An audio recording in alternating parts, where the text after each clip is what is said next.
Radio Sociali. Bonjour. Le chauve là, c'est lui la misère au chauve. Malouda. On n'est pas des marchands de bonbons. Allez, Soso. Bonjour à toutes et à tous, bienvenue dans ce 11e numéro de Radio Sociali. On va revenir sur les deux matchs de la semaine contre le Paris FC et le match qui n'est pas un derby contre Nancy. Ensuite, on fera une petite pause avec le quiz, on enchaînera sur le débat et enfin on terminera avec une petite analyse des deux prochains matchs contre Pau et Grenoble. Laissez-moi vous présenter l'équipe de ce soir pour ce programme un peu chargé. Il fait son retour après 2 absences, on pensait qu'il nous avait complètement abandonné pour le Socha Stream, mais il est bien là. Salut Mika. Salut à tous. Et Romain Sens a dit que c'était un derby, voilà. Ok, donc c'est un derby, ok, c'est noté. Lui, en revanche, il est toujours là et on espère qu'il a un peu mieux bossé son quiz que d'habitude. C'est Clément, Salut, bah, il est toujours aussi parfait comme d'habitude. Hein. toujours aussi carré. Bah, il est carré dans l'axe. En parlant de quiz, il avait enfin réussi à intégrer les règles. Eh ben, pas de chance, Clément les a changées depuis. Donc je sens qu'on va bien se marrer là aussi. Salut Guillaume. Bien le bonsoir. Pour lui, c'est comme avec Omar Daf, il n'y a pas de turnover et il est bien accroché à sa place, il est toujours là. C'est Eli, il est encore là ce soir. Salut Eli. Salut à tous, et je suis pas prêt de la lâcher cette place. Et pour vous présenter cette émission, il a fait le bon pari concernant Virginius. Bon, après, en même temps, il a 30 ans, donc ça peut être son père, c'est Julien. Salut à tous. On va démarrer tout de suite avec ce match nul contre le Paris FC, match nul 0-0. Ça aussi d'ailleurs je l'avais bien pronostiqué, j'avais dit qu'on se ferait chier devant ce match. On va commencer avec les tops et les flops. Alors déjà les tops et les flops sur Twitter, vous avez choisi en top Kabouni. Et en flop, c'était ex-aequo entre Endur et Soumaré. Et pour vous l'équipe, Clément, ton top, ton flop? Top Diédiou, flop Endur. Eli? Top, la paire de récupérateurs, et flop, l'asthme. Guillaume? Top Jeju et flop le flanc gauche, Ambry Endur. Mika? Top Kabuni et flop Endur. Et moi en top, j'avais mis Diédiou, parce que c'est vrai qu'il a fait un gros match, il a bien tenu la baraque. Et en flop, la tristesse d'un match en semaine. Parce que justement, c'était un match plat vraiment ennuyeux, on s'est vraiment fait chier. 0 tir cadré des deux côtés, pas grand chose à en dire, mais on va essayer de débriefer quand même. Qui veut se lancer, qui veut commencer? Moi, je veux bien. On était sur une belle victoire. Ce qu'on attendait, c'était de confirmer. Et surtout contre une équipe du PFC qui était vraiment dans le doute, qui restait, je crois, sur 3 matchs sans victoire. Donc on s'était dit, pourquoi pas, ça peut jouer. Mais ouais, c'est vrai que le match en semaine, comme tu as dit, Julien, il n'y avait pas d'intensité. On n'avait pas l'impression qu'il voulait plus gagner le match que ça. C'est un peu, on va dire, ouais, c'est un nul qui arrange bien l'équipe, quoi. Et voilà. Ouais, un match nul au sens propre, quoi. C'est vraiment Ouais. nul. Eli, Mika, Guillaume, votre analyse, qui veut enchaîner? Bon, on a eu très peu d'occasions à se mettre sous la dent, même le Paris FC qui est quand même leader, mais c'est vrai qu'ils avaient quand même fait tourner, ils avaient 4 ou 5 joueurs qui étaient des habituels titulaires qui étaient sur le banc. Girard avait fait tourner, et c'est vrai qu'on n'a pas pu ni su en profiter, en fait on n'a pas vraiment eu d'occasion, eux non plus, mis à part un poteau. Voilà, la balle a très bien pu finir au fond parce que tout le monde était battu, notamment Prévost. Mais non, c'était compliqué, un vrai match de Ligue 2, quoi, avec de l'intensité, des duels, mais c'est vrai que derrière, pas grand-chose d'autre, quoi. Ouais. Ouais. C'est vrai qu'ils étaient sur, je crois que c'était 2 matchs exactement qu'ils n'avaient pas perdu. Après, ce genre de résultat, 0-0 contre le Paris FC, chez le leader, bon, ça me dérange pas trop. On était dans la continuité où on prenait pas de but. Donc en soi, c'était pas trop mal. Après, moi, ce qui m'a plus embêté, c'était le Pi 3 pas, là. On n'arrivait pas à le tenir. Il a fait ce qu'il voulait. Et franchement, s'il avait eu, alors peut-être parmi les titulaires, parce que tu as dit, Guillaume, que ça avait pas mal tourné, mais s'il avait 1 ou 2 joueurs avec lui qui étaient dans la même rythme, je pense que on repartait avec 0 point. Parce que vraiment, lui, c'est lui qui fait la page, je crois, sur le mec qui met le poteau, si je dis pas de bêtises. Donc, Ouais. non, Ouais, il me vraiment, semble. on a eu du mal à le contenir. Après, voilà, je crois que tout a été dit, hein, on va pas débattre sur ce match. C'était pauvre en occasion, rien de très intéressant. Bah, après, le seul truc qui m'a un peu plu, c'est que j'ai l'impression qu'on a essayé un peu quand même de poser la balle au sol. On n'est pas trop rentré dans les grands dégagements, on a essayé. Et je pense que ça, c'est le fait d'avoir encore Kaabouni et Weisbeck ensemble. Voilà, après le reste, c'est... Ouais, on a la chance d'avoir 3 mecs au milieu qui savent jouer au ballon, qui Et tiennent bien le Lopi. ballon, et et ça aide à faire du jeu quand même. Ouais, clairement. Mais là, ouais, comme tu disais, Mika, ouais, un match nul chez le leader, on va quand même pas cracher dessus. On va pas cracher dessus. Ellie, t'en as pensé quoi du match? Je pense qu'on a eu de la chance qu'ils aient fait tourner parce qu'il y a peut-être moyen qu'on ait pris 0 point là-bas. Justement, c'est malheureux d'avoir pris qu'un seul point là-bas alors qu'on avait l'équipe type et qu'on aurait pu rester sur notre lancée du Havre. Mais après, comme vous avez dit, c'était quand même le Paris FC en face et on sait qu'ils vont jouer la course pour la montée toute l'année. Et puis voilà, c'était un bon point quoi. Ouais, voilà, un bon point de prix, puis ouais, pas grand-chose à dire sur ce match, quoi, sauf si vous avez quelque chose à rajouter. Après, on répète toujours la même chose. Le flanc gauche, pas au niveau de l'équipe. Ndour, Ambry, c'était encore très, très faiblard, quoi. Un petit niveau Ligue 2. Et c'est vrai qu'à côté du reste de l'équipe, c'est compliqué aussi, hein. On a 2 joueurs sur le 11 qui tiennent pas la cadence et ça peut être compliqué. Ouais, c'est vrai que c'est souvent le côté gauche ouais, qui est un peu à la Défaillant. peine, ouais, c'est un peu le gros point faible de l'équipe. Ellie, toi, tu voulais dire quoi Oui, et puis les remplacements ils ont pas apporté grand-chose non plus. On voit à l'image de Soumaré Ouais, qui a bien galéré jusqu'à la fin du match. c'est pour ça, je pense que sur Twitter, les gens ont voté pour lui en flop, parce que c'est vrai que son entrée, elle a vraiment rien apporté du tout, quoi. C'était un Et peu fantomatique. surtout Non. son entrée à Soumaré, il est rentré en position numéro 10, donc on s'était dit, tu vois, c'est le poste où on aimerait le voir jouer. On s'attendait peut-être à beaucoup mieux que ça, puis au final, ouais, ça n'a pas beaucoup changé des matchs précédents, quoi. Il est pas Non, c'est rentré tout sûr. de suite en 10, hein, je crois. Oui, ben, à un moment donné, Non, il était repassé 10, je crois, mais moi, Ouais, il même a quand il joué était 10 repassé minutes, 10, 10 minutes en 10, quoi. Donc, ouais, c'est dur de le ouais, juger complètement sur, oui, sur c'est ces 10 vrai. minutes-là, à ce poste-là, quand même. Pika Abouni qui enchaîne aussi les 90 minutes là dans les potes. Ouais, mais ça, Alors on va que, en parler ouais, dans le débat parce que bon, moi, ça m'a fait un peu tiquer, euh, comme on disait à mon époque. Si vous avez, si c'est bon pour vous, on va passer au match de samedi contre Nancy, ouais. qui Mm. donc est un, est un derby d'après Romain Sens. Vos tops, vos flops, alors on va commencer par les gens pareil sur Twitter qui ont choisi en top Virginius et en flop Diediu, pardon. Et toi Clément, Moi, je vais pas être original, hein, Top Virginius, Flop Diediu. Ellie, Top Bedia, flop Jeju. Guillaume, Top, l'entrée de Virginius, et flop, Diedhiou et sa dinguerie. Mika. Top Weisbeck et flop, je mettrais Ourega.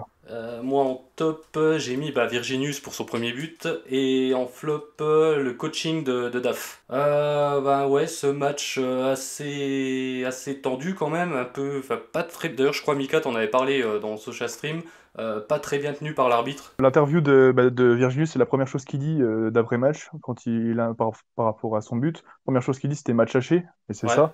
Je sais pas, je crois que le carton jaune c'est Karamoko, je crois que c'est le seul qui prend jaune du côté nancéen. Ça vient quand même très très tard, ouais. alors que les mecs, ils nous ont quand même pas mal savaté. Ça a été très haché. 21 Donc, fautes de Nancy et 13 fautes socialiennes, mais 21 fautes nancéennes quand même, quoi. Ouais, Et ça, ouais. c'est ça fait quoi. ouais, et c'est Fischer qui prend le premier jaune, Mm. l'arrière gauche qui entre en jeu, alors que t'as au moins 3-4 joueurs qui doivent prendre jaune avant lui, quoi. Ouais, Surprise. ouais. Non, c'est Karamoko qui prend à 74e. Fischer, il prend Ah, qu'à la 80e. j'ai un dit. Encore une Mais, bonne info de Guillaume. On a l'habitude. mais en tout cas, ouais, c'est ça, pour dire que oui, ça vient à la fin du match, alors que dès le départ, ça commençait déjà à être costaud, quoi. On avait déjà tous nos joueurs qui étaient peints en blanc, là, avec la ligne de touche. Ouais. C'était incroyable. C'est le problème de l'arbitrage.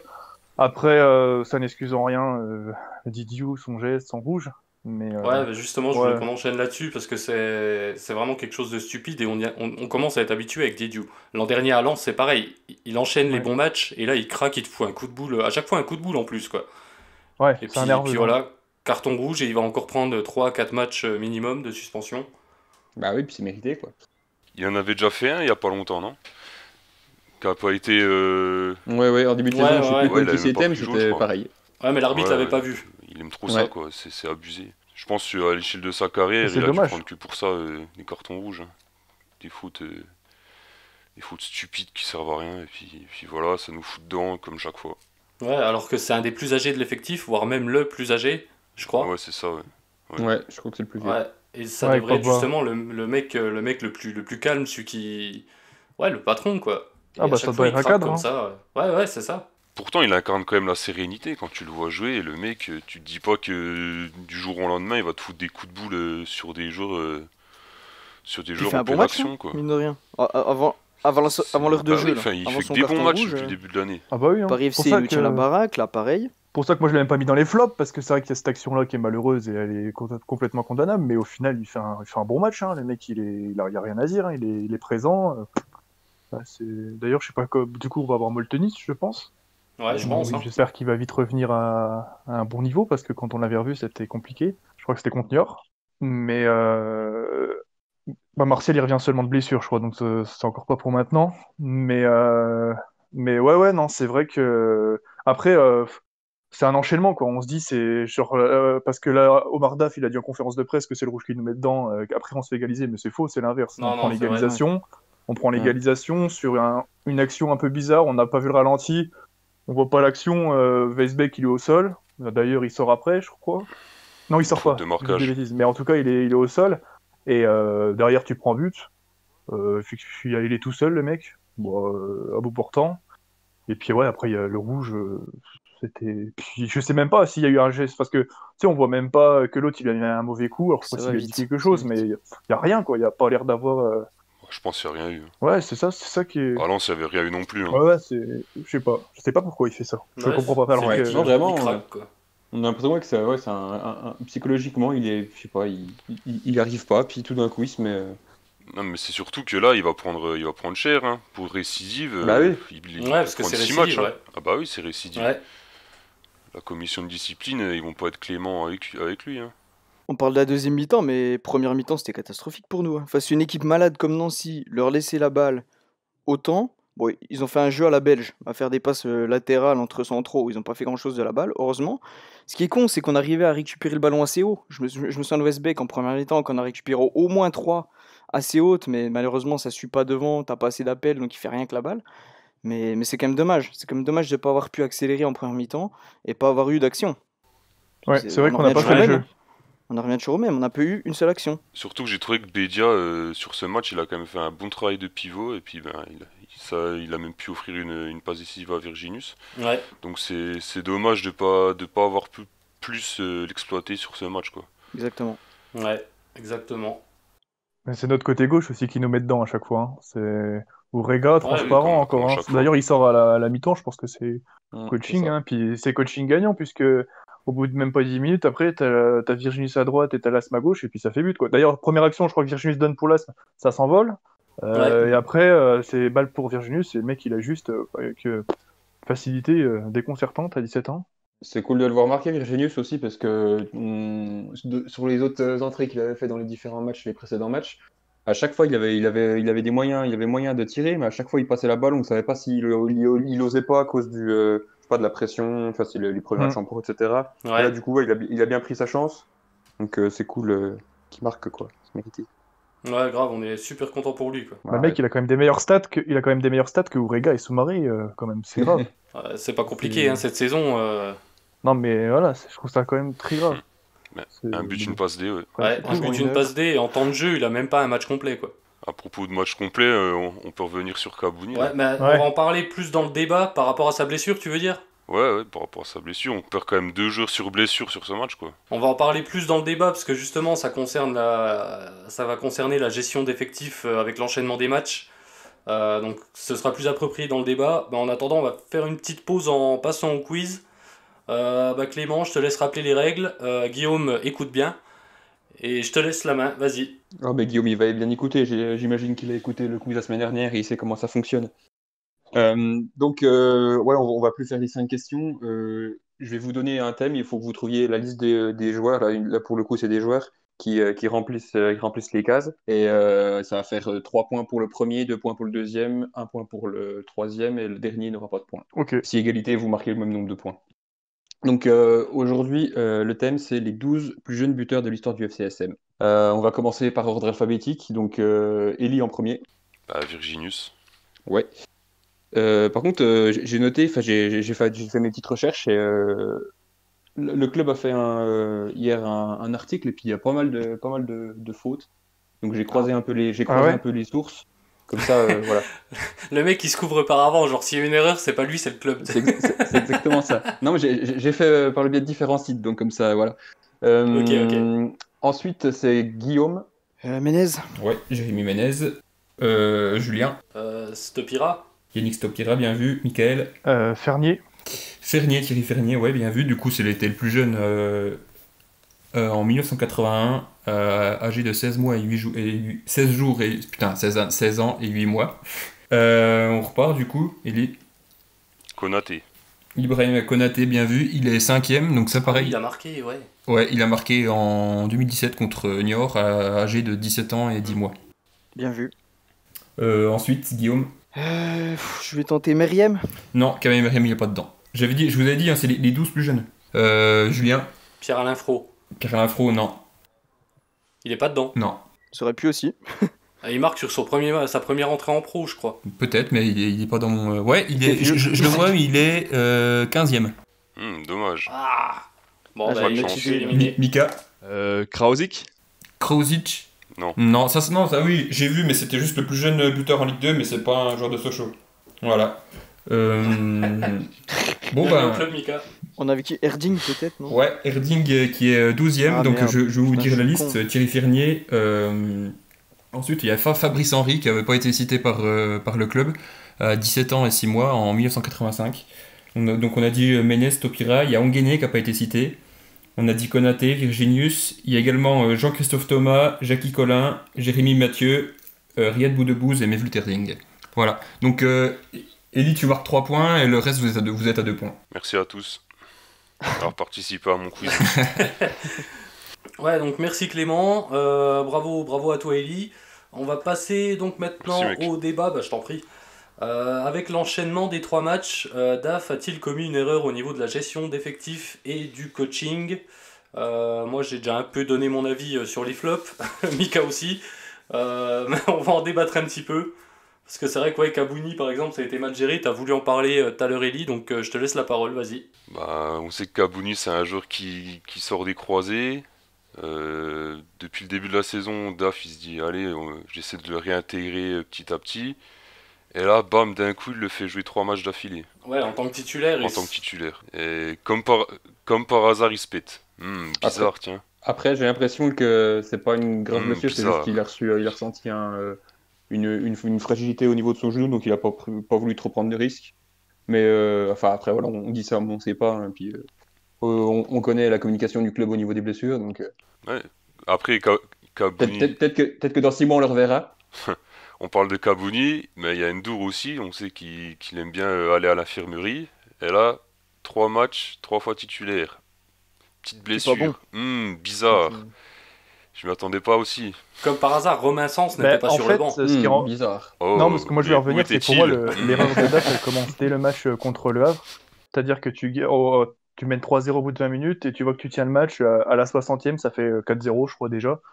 À ce moment-là, tu dois sortir Kabouni parce que tout simplement, Ouais. le mec, voilà, c'est la première fois qu'il revient titulaire. Ça sert à rien de le faire jouer 90 minutes, surtout qu'en plus, t'as encore NDI, ou c'était peut-être le Viltard, peut-être qui était le même là, je sais plus. Enfin, je veux dire, plutôt que de lâcher nos jeunes dans des matchs compliqués où après ils se font taper sur les doigts ou quoi, lâcher des jeunes justement sur des matchs comme ça où les mecs, même s'ils se gaufrent, c'est pas grave. Il y a une victoire derrière, c'est pas grave. Ils passent à autre chose, ça leur fait des minutes dans les jambes, c'est très bien. Là, il l'a pas fait. Le mec ne fait pas de changement, il a le droit à 5 changements. Il fait pas sortir un mec comme Kabouni. Et d'ailleurs, ça m'a surpris parce que il a fait un article, je crois que c'est dans l'Est Républicain, et tu sens dans sa parole que même lui avait l'air d'être surpris de autant jouer parce qu'il dit bah je suis pas encore je suis pas à 100%, enfin je sais plus comment il formule ça, mais tu sens que le mec il dit bah je suis pas encore en forme à mort quoi. Et donc tu te dis mais ce match contre le Havre, c'est une pire connerie. Et donc du coup moi je pensais que contre le Paris FC il allait peut-être essayer de faire tourner un peu, tu vois, du coup je m'étais dit bon on va y aller un peu en mode on joue sous les premiers, on verra ce qui se passe. Et non, il fait pas tourner, il met le même effectif. Jérém aussi, ouais. Là en plus ouais, la même compo. Il y a juste Ambry, je crois, après. Et même après, compo. pareil, troisième match, même compo. Et du coup, oui, tu parlais par rapport à Romain Sens avec Socha Stream. Et ce qui est dommage, c'est qu'à un moment, on fait une petite réflexion par rapport à Weisbeck, parce qu'il tire le coup franc, tu sais, pas très haut, pas un truc au premier poteau, il la lève pas. Et il nous dit, ouais, mais en même temps, il est cramé, enfin, genre, il est épuisé, le mec. Mais en même temps, il enchaîne les matchs. Il enchaîne les matchs, je le vois jamais sortir. Et pareil, à un moment donné, bon, après, je sais pas trop, je sais pas trop si on peut le dire, mais il nous a dit que voilà, le coach avait dit qu'il comptait sur Romain, que dans l'enchaînement des matchs, il ferait appel à lui. Et il est pas là, il est pas présent, quoi. Sur les 3 matchs, il est même pas il est pas dans le groupe, quoi. Euh, Bah oui, je voudrais revenir là-dessus, là. On est dans un match face à Nancy, on sait qu'il peut être un match haché contre voilà, un derby, pas derby, bon, voilà. Et Omar Daf, il prend 5 défenseurs dans son groupe. Donc c'est incompréhensible, sachant que voilà, à tout moment, un de nos défenseurs peut se blesser, un de nos défenseurs peut prendre un rouge. Bah, pour le cas, on a eu, Bah, puis c'est ce qui s'est on a eu les passé. deux, voilà. Et ouais, c'est une grosse Ouais, erreur de clairement. gestion. Parce qu'avant, t'avais Thune qui était 6, mais tu sais que tu pouvais le mettre en défenseur central, ça, quand on l'a déjà fait. Du coup, ça te permettait encore d'équilibrer, de faire de la dépanne, machin. Sauf que là, c'était pas possible. Bon, après, Lopi a pas été immonde, hein. Je crois parce que c'est lui qui est. Ouais, Lopi a déjà joué Voilà, en donc ça a 80. été, hein, ça a été. Mais je te rejoins complètement, Clément, là-dessus. C'est pas normal. C'est pas normal. Après, il y a quelque chose qui donne raison à Daf, c'est qu'au final, Rasoul Ndiaye, il entre, peut avoir la mi-temps suite à la blessure de Kabouni, et il fait une entrée un peu limite, hein, très moyenne, hein. Et au Ouais, final, tu te dis, bon, c'est vrai que c'est à l'entraînement, Daf, pour se sauver les fesses, il se dit, je suis obligé de remettre Kabouni au risque de rechute. Bah, c'est vrai que si derrière, il sent qu'il n'y a pas quelqu'un qui est à son niveau, il le Ouais, met mais pas, qu'il quoi. le mette pas Je titu, pense que ok. c'est ça le problème. S'il le met pas titu, ça je peux comprendre. Qu'il laisse Kabouni titulaire, ok. Ouais, qu'il Mais laisse lui laisse pas jouer pas tous les matchs. 90 Ouais, minutes. Enfin, je veux dire, à la fin, le mec, il sort. Il c'est attend vrai. qu'il soit épuisé, Mhm. tout limite, pour le sortir, quoi. Quand il le sort. Ouais, Pas oui. possible, ça. C'est pas possible. Il l'a sorti à la 87e contre Le Havre, je viens de vérifier. Ouais, là. Ouais, c'est ça. Et il sort, 87e. il Pourquoi est faire soufflé, je le Pourquoi revois, faire il se touche les genoux, il se touche les pieds. Enfin, il est au bout, quoi. il est mort. Et... Bah, première titu, tu le fais enchaîner 87 minutes. 87 plus 90. Ouais. À un moment donné, faut se poser les bonnes questions, quoi. Surtout qu'il est dans le cœur du jeu, quoi. Ouais, c'est un des joueurs qui court le Ouais, plus. ouais, Hein. c'est pas un défenseur encore où tu peux dire, bon, voilà, va m'en courir. Non, lui, c'est vraiment le mec qui est dans le cœur du jeu. Et puis, tous les Ouais, ballons ouais. passent par Kabouni maintenant. Kabouni Vesbeck, tous les ballons, ils passent par eux. Donc, Ouais. Après, c'est on insensé. peut taper sur DAF, mais on peut aussi taper sur la Ligue, sur la FFF, sur la FIFA, sur l'UEFA, etc. hein. Pourquoi? Il y a trop de matchs. Il y a trop de matchs. Ouais, mais ils ont Oh, pas trop le choix. Vraiment, les joueurs, c'est sûr Ouais, qu'ils se Ils blessent, non. ont quoi. pas trop le choix dans la mesure où avec le Covid, le championnat a commencé plus tard. Ouais, Bah, puis après, on a ouais, enchaîné ok. on a enchaîné des trêves. On a T'as- enchaîné je sais pas combien de trêves, là. C'était 2 matchs, Ouais, et voilà. après, Ouais. trêve de 15 jours. 2 matchs, trêve de 15 jours. À un moment donné, les mecs sont professionnels. Je veux dire, s'ils peuvent pas enchaîner 2 matchs, là, c'est au coach de. Pour moi, c'est erreur de coach. C'est à lui de faire tourner, c'est à lui de comprendre. D'ailleurs, le Paris FC l'a très bien fait, hein. C'est ce qu'ils ont fait. Ils ont Ouais. fait tourner. J'ai pas regardé les autres matchs parce que je m'y intéresse pas assez. Mais je pense que globalement, tout le monde a dû faire un peu ça pour que justement, tu puisses derrière arriver à enchaîner ces matchs-là. Là, pour moi, c'est une erreur de DAF, là, la FFF, tout ça. Pour moi, ça ne nous concerne pas. Surtout vu le contexte, là où ouais, on a enchaîné je sais pas combien de trêves. Après, le problème Ouais. aussi, là où on n'a pas, enfin, il n'y avait pas vraiment le choix, c'est qu'on est quand même tombé sur le Paris FC en semaine, quoi. Et Ouais. c'était un petit peu problématique de faire tourner contre le leader, quoi. Donc, je pense que c'est peut-être pour ça qu'il n'a pas voulu prendre de risques sur ses Ouais, mais choix. Et puis, dans ce cas, en maintenant, on sachant est là, ça quoi. en amont, il aurait dû mieux gérer le coaching. C'est pour ça que j'ai mis gestion d'effectifs et coaching dans le thème. Parce que le coaching, il aurait dû le gérer face au Tout à Havre et fait. c'est ça Tout à l'erreur. fait. Ah bah oui. C'est ça l'erreur. Puis bon. Bah, du coup, on va conclure parce qu'on est tous un peu d'accord, je Ouais, crois. ouais. T'as quelque chose à rajouter, Mika? Non, Ouais, je voulais non. juste dire que le Paris FC, voilà, c'était le leader, mais ils en étaient pris 3 à domicile contre Auxerre, je crois. Donc bon, voilà, Ouais. c'est vrai Au qu'ils Cerf, étaient c'est une dans. armada aussi, hein. Ouais, tout à fait, mais je veux dire, c'était une équipe qui, comme l'avait dit Clément, c'était une équipe en souffrance, quoi. C'était pas le groupe Paris FC du début. À part Pi 3 pas, on n'a pas non plus vu quelque chose d'extraordinaire. Le Florian Martin, on a été flippé, au final, je veux pas dire qu'il était transparent, mais il a rien fait d'exceptionnel, quoi. Il a rien fait de spécial dans ce match-là. Donc, Ouais, on n'a pas vu. Bah, de toute façon, on n'a pas vu un gros match de la part des deux équipes. ouais, hein. même le jeune, il là, devait pardon, décuver, à mon le avis. jeune Laura, là, la rentrée de Laura, tu vois, j'avais peur quand il est rentré, il a rien fait non plus, hein. On va enchaîner, on va parler rapidement des deux matchs qui arrivent. Donc le premier, donc le mardi 15 décembre à 20h, ce sera à Pau Pau qui est 15e avec 13 points. Nous, on est 11e avec 18 points. Ils viennent de prendre 3-0 à Clermont. À domicile, c'est 2 victoires, 2 nuls, 2 défaites en 6 matchs. Donc chacun une phrase assez courte sur l'adversaire, sur ce que vous pensez du match. Et puis direct dans la foulée, le pronostic, comme la semaine dernière. Eli? Alors moi, il me semble que la devise de Pau, c'est vaincre ou sourire. Donc je pense qu'Omar Daf pourrait se fondre à merveille dans ce club. Mon pronostic, ce sera un petit 1 partout. Parce qu'on aime bien faire des matchs nuls. Buteur, non? Oh, buteur, je te laisse libre cours à tes idées. Allez, Bédia. Allez, vas-y. Bédia alors. Clément, pareil, petite phrase et pronostic. Ouais, Pau, c'est pas un gros effectif du championnat. Pareil, je pense qu'ils vont devoir souffrir de l'enchaînement des matchs un peu comme nous.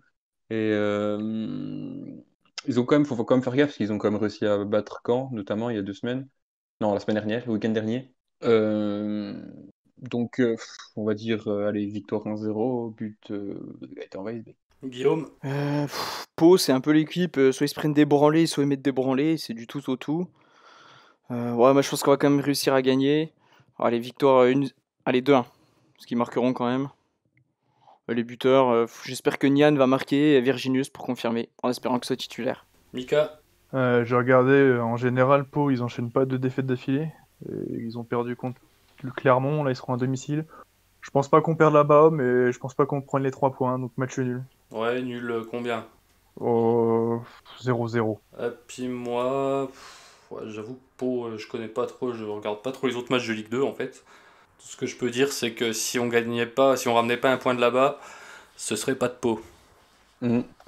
Allez. Voilà, Ding, c'est ding, ding, ding, tout bam, pour moi. Merci, bonsoir. Et du coup, c'est moi qui reprends les rênes de l'émission. Alors, prochain match. T'emballes pas. Oh, bâtard, quoi. Je vais quand même... Sale chien. je vais quand même dire... Moi, je l'aurais laissé faire. Hein. Il a bien repris le truc. je vais quand même dire une victoire 1-0 sur un but... Allez, Virginius qui est lancé. On va passer rapidement au match contre Grenoble, donc à domicile, le vendredi suivant à 20h. Donc même principe, une phrase et un petit pronostic rapide sur le match. Dans le même ordre, Eli? Grenoble, c'est une équipe assez redoutable et je pense qu'il va falloir faire gaffe. Parce que c'est une équipe qui peut nous faire déjouer et même nous faire perdre le match. Et pronostic, je vais rester sur la lancée de ce que je viens de dire. 2-0 pour Grenoble. Comme ça, j'ai pas à m'emmerder avec les buteurs. Tu t'étais déjà pas emmerdé avant. Hein. Ouais, c'est vrai. Clément? Ouais, moi je suis pessimiste aussi comme Eline. Je ne vois pas gagner contre Grenoble qui est sur 5 matchs sans défaite. Donc on va dire victoire 1-0 de Grenoble, but de Papa Demba Camara. Guillaume? Pareil que Clem, 1-0 pour Grenoble. Ils ont des bons joueurs, ils ont Ravet et ils ont un ancien Sochalien qu'on avait récupéré, un Sénégalais d'une écurie partenaire, on va dire, à l'époque, et qui n'a pas percé chez nous, et qui du coup est un peu revanchard, et je pense qu'il va marquer. Diallo, Lamarana Diallo, quelque chose comme ça. Donc 1-0 pour Grenoble. Ouais, Mika? Ouais, ils sont invaincus depuis 17 octobre, je crois. Donc, si on peut aller au stade, 1-1. Et si c'est encore à huis clos, 2-0 pour Grenoble. Donc défaite?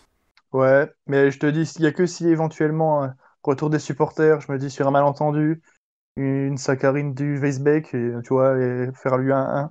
Sinon, si c'est encore à huis clos, je vois Grenoble gagner, c'est très fort Grenoble, et vu l'effectif qu'on a qui va encore être réduit, je vois pas comment on peut aller les embêter. Ouais, je crois que vous avez tout dit.